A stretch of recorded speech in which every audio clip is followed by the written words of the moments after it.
The Henderson family library felt suffocating with its leather-bound books and generations of judgmental portraits staring down at me. My entire family had gathered for what they diplomatically called a discussion about my future. "Sweetheart," Mom began, perched on the antique settee with tea in hand, "we're worried about you, living in that tiny apartment, driving that old car, working those odd consulting jobs." My sister Elizabeth adjusted her Cartier watch and added, "It's just not appropriate for someone of your background." Dad stood by the fireplace, every inch the successful patriarch in his bespoke suit. "You're 32 for God's sake. Time to grow up and join the real world." I checked my phone discreetly, watching my latest algorithm work its magic across global markets. To them, it probably looked like I was scrolling social media. Another one of my supposed wasteful habits. "The position at Henderson Capital is still open," Dad continued. "Executive track, proper salary, respectable office." My phone dinged softly. The notification made me smile. "Your $4.8 billion transfer is complete. Quantum Fund Alpha balance updated." Mom's carefully rehearsed intervention speech stopped mid-sentence. "Was that your phone?" she asked. "Just a transaction alert," I said casually, watching their faces. "Rather large one, actually. The quantum computing arbitrage was particularly effective today." "Quantum? What?" Elizabeth's perfectly plucked eyebrows furrowed. I turned my phone screen toward them, showing the transfer confirmation. The number of zeros made Dad's crystal tumbler of Scotch freeze halfway to his lips. "That," he squinted. "That can't be right." $4.8 billion, I confirmed. "Give or take a few million. The algorithms are still running." The library fell silent except for the antique clock's steady ticking. Mom clutched her pearl necklace, her tell for extreme distress. "But you've been living like, Elizabeth gestured vaguely. "Like someone who understands the value of staying under the radar," I suggested. "Those odd consulting jobs you mentioned were with quantum computing pioneers. While you were all worried about appearances, I was building something that makes traditional banking obsolete." "This is absurd." Dad set down his scotch with a sharp clink.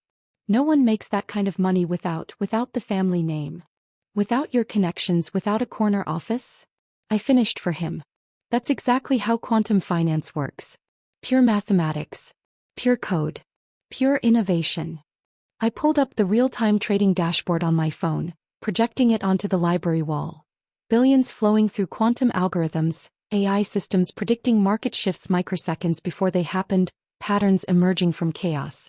"Those programming classes you mocked in college," I continued, "built the foundation for algorithms that just outperformed every hedge fund on Wall Street.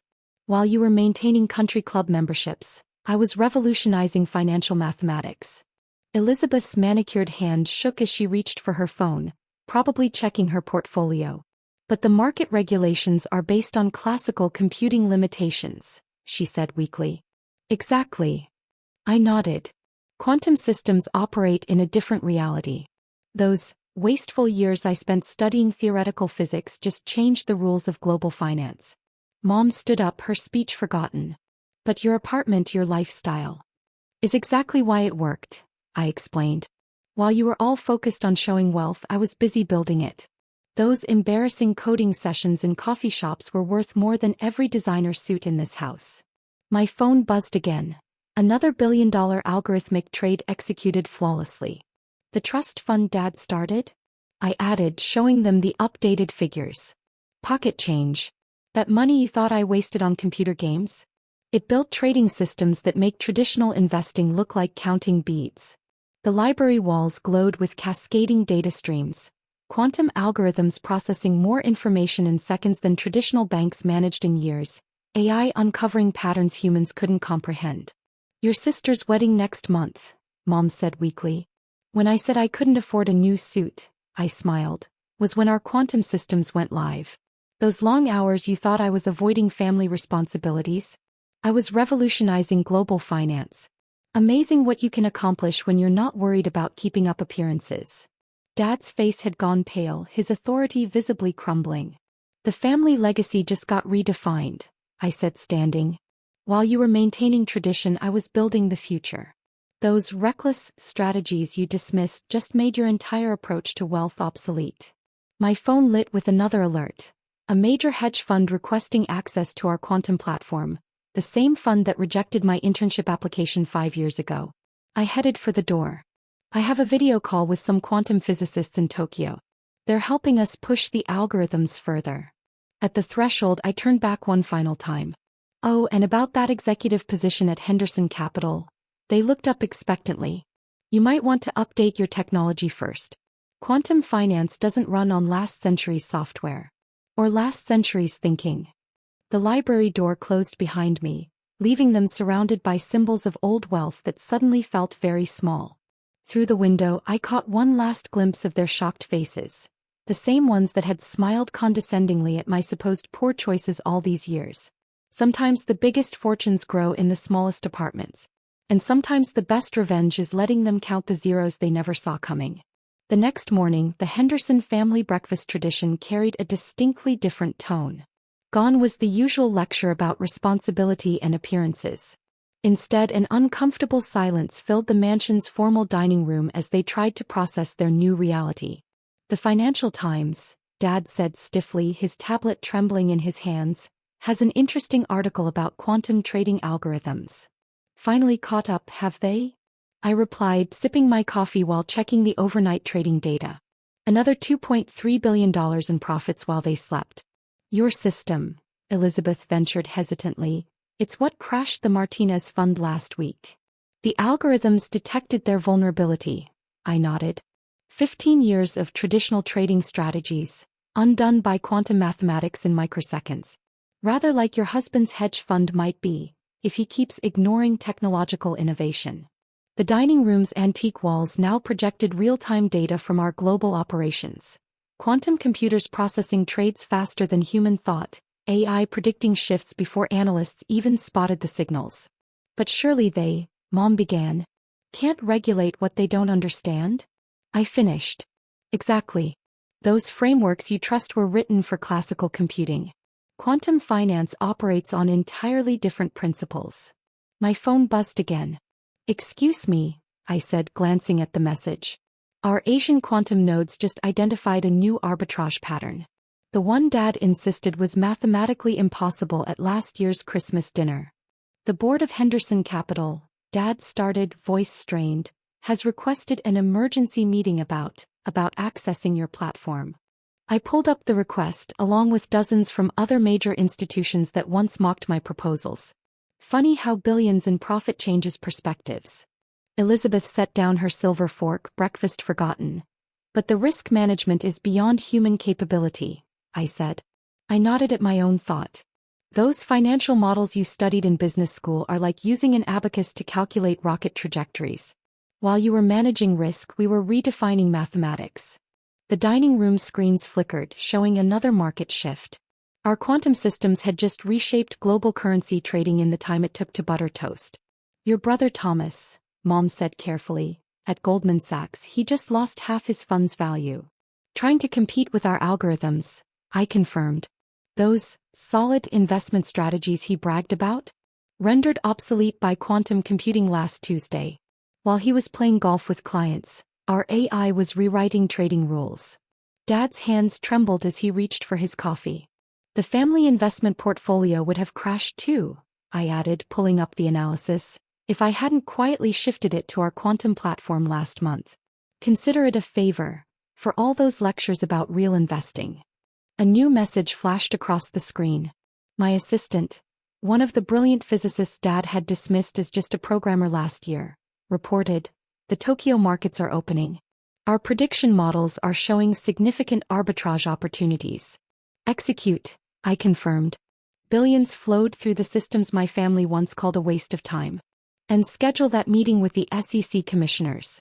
Time they understood what they're trying to regulate. Elizabeth's perfect composure cracked. The SEC commissioners? But how? Quantum mathematics doesn't care about social connections, I explained. Those government contacts you all cherish are realizing they don't understand the new financial world. And we do. The screens filled with cascading data. AI systems processing decades of market history in seconds. Quantum algorithms finding patterns that made traditional analysis obsolete. Blockchain reshaping global finance. Your trust fund, Dad said weakly. We should discuss. Is still untouched, I cut in. Sitting in that account you monitor while my real wealth grows in quantum space. Amazing how appearances can deceive, isn't it? My phone buzzed with congratulations from tech pioneers and mathematical geniuses, people who'd seen the future while my family clung to the past. I stood straightening my deliberately modest jacket.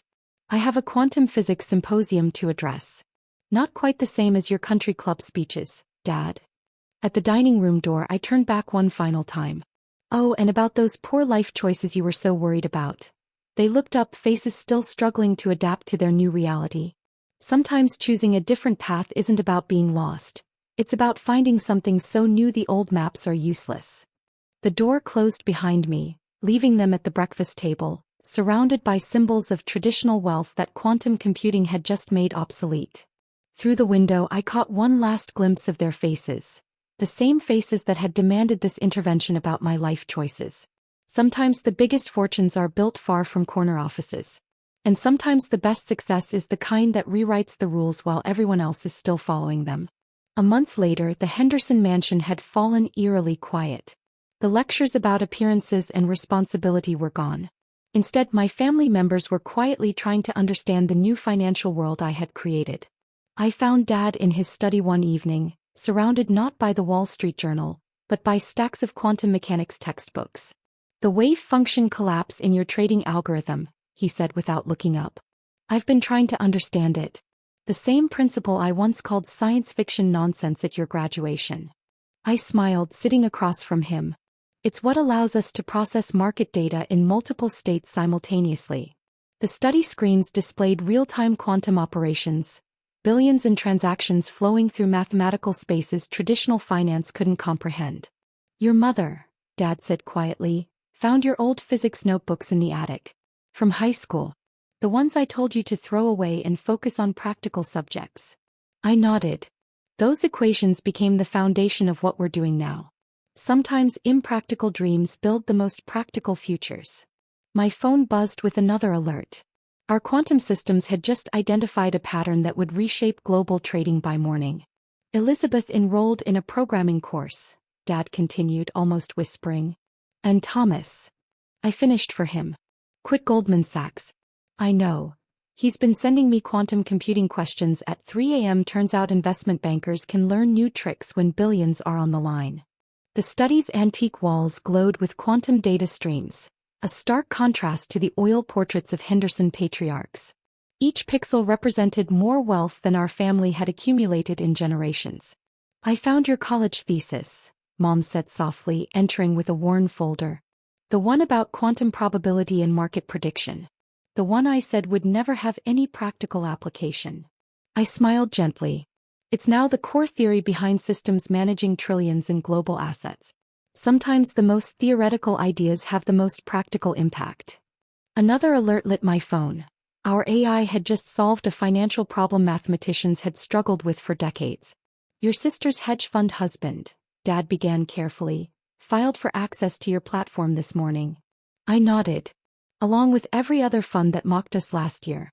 Amazing how quantum returns change perspectives. The screens showed another market shift, our algorithms rewriting global finance while traditional traders slept. I've been thinking, Dad admitted, setting down his textbook. About what you said, about choosing different paths. I never saw it. Any of it. The mathematics, the potential, the future you were building. I was too busy looking at the world I knew to see the one you were creating. Mom touched the screen, watching the shimmering flows of data. These patterns, they're beautiful. Like abstract art, I agreed. Only instead of paint, we're using mathematics to create something new. Those art classes you thought were distractions? They helped me visualize quantum spaces. Elizabeth appeared in the doorway, laptop in hand. The coding tutorial you sent. I have questions about quantum entanglement in trading algorithms. I smiled. The same concept you called nerdy nonsense at last year's gala? She nodded, this time genuinely curious. The family legacy, Dad said slowly. It's not what I thought it was, is it? It's whatever we choose to build, I replied, pulling up our global impact metrics. While you were protecting old wealth, we were creating new possibilities. These quantum systems you dismissed? They're already helping with climate change research, medical modeling, even education. My phone buzzed again with updates from our outreach initiative, bringing quantum computing to schools that traditional finance had long ignored.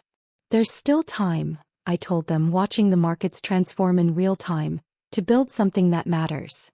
Like what? Mom asked softly. Like a family that values innovation over tradition. Where success isn't measured by country clubs, but by how much we can change the world. Where even old dogs can learn quantum tricks. The study filled with the hum of quantum servers processing more wealth than our family had ever imagined. Through the window, dawn broke over a financial world our algorithms were quietly reshaping. Welcome to the real family business, I said, watching their faces shift from disbelief to understanding. Now, who's ready to learn some quantum mechanics? Dad picked up his textbook again, this time with purpose. Mom studied the glowing data patterns with an artist's eye. Elizabeth opened her laptop, ready to code. Sometimes the greatest legacy isn't preserving the past, it's inventing the future. And sometimes the best revenge isn't wealth at all. It's teaching your family to see possibilities they never imagined.